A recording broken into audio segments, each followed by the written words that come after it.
സോൾട്ടോടെ pinch, 2 ഏലക്ക, ഒരു കുഞ്ഞു കഷ്ണം ഇഞ്ചി, ഷുഗർ 4 tablespoon, വാട്ടർ 2 കപ്പ്. നാരങ്ങ പിഴിഞ്ഞതും ഇതെല്ലാം മിക്സിയിൽ അടിച്ചിട്ട് വരാം. നമുക്ക് അടിക്കാം.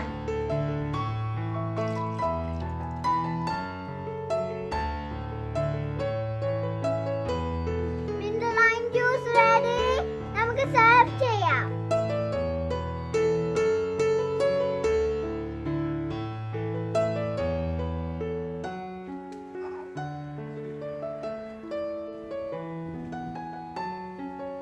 സൂപ്പർ.